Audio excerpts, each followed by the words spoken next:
Christy Johnson is with us, and she has a powerful testimony in her own life and has written a book about it. So, Christy, welcome again. It's good to have you. Thank you, Pastor. Take a minute to kind of tell us in a summary your story about how God is using that out of your life to minister to other people. Well, I could sum up my whole testimony in Robert Palmer's song, Addicted to Love. I was a love junkie. Men were my drug of choice. And even after I gave my heart to the Lord at summer camp when I was 16 years old, every journal entry was a prayer. Dear Lord, I was praying for a date, praying for a boyfriend, because I thought that was what was going to heal my soul. You know, I had salvation, but my soul was a wreck. And I hopped from relationship to relationship, looking for that affirmation and approval. And, you know, it just led me to a lot of toxic relationships, a lot of abusive relationships that just spiraled me into this place of desperation. And it wasn't until I hit bottom in my first marriage where I had some affairs, because when that first marriage didn't make me happy, I thought another man would. And it wasn't until at the bottom of the pit, I had an encounter I feel like I was a modern day woman at the well, that met Jesus at the well, and he offered me living water. Praise God. In that moment, it just changed my life. And God gave me a vision right when I started what I call my recovery out of relationship addiction. And in this vision, I was standing on a mountain. You know, when God speaks, 5 seconds can last a lifetime. And I saw myself standing on top of a mountain and spiraling around the mountain, and off into the distance, as far as the eye could see, was this single file line of women. And I was like, what are those ladies doing? And the Lord said, those are the women you're going to help. And I literally laughed like Sarah, like, there's no way. I mean, I am a mess. There's no way God could do anything with my life. But it was years before I even saw that that was a possibility. It wasn't until, you know, God took me through a lot of adversity in my first marriage, and it's through adversity that God prepares us. I think between every dream and destiny, there's a desert, but that desert is where God prepares us. And that's what he did for me. And it wasn't until I lost my son in a car wreck. My ex-husband was driving under the influence of several narcotics.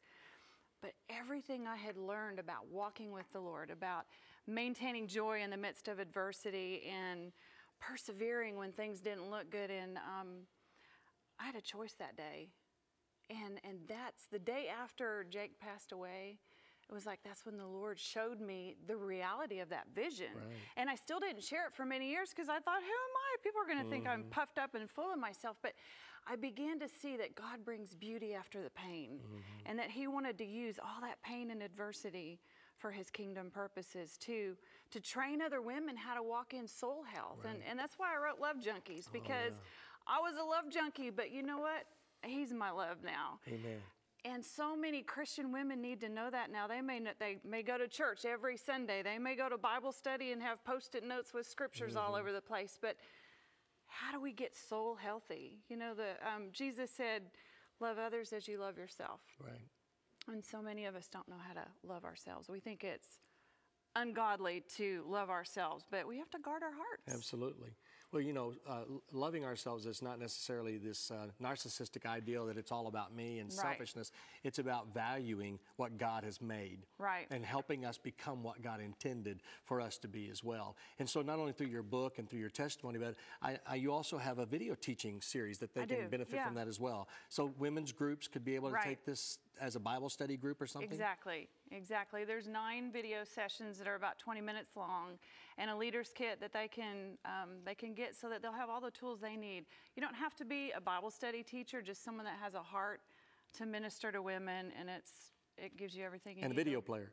Yeah, well, or they can watch it online. You know, either way, it's available in both formats. I know that you, as people hear your testimony, and I wish we had more time today, like we've previously done, and we'll do that again in the future. But there are so many different kinds of hurts. We talk about people that are shut in, people that might be sick in their body, but you love to talk about soul health. Yes, I do, because, well, Jesus said, love others as you love yourself, and it just hit me so hard when I was on the airplane one day, and the stewardess came on and said, in the event of the loss of cabin pressure, put the mask over yourself first. And that's when that scripture became alive to me, that if we don't nurture ourselves, we're not going to have anything to give others. So really, the more we guard our heart, the more we love and esteem ourselves and allow the Lord to strengthen our soul, our mind, our will, and emotions, the more we'll have to give others. Amen. The more we can serve and love others. And yet, some of us have that backwards. We think it's, oh, we should only serve others. We should only take care of others' needs. But that's not what Jesus taught. And partner with us to keep TBN's family of networks proclaiming God's Word around the world.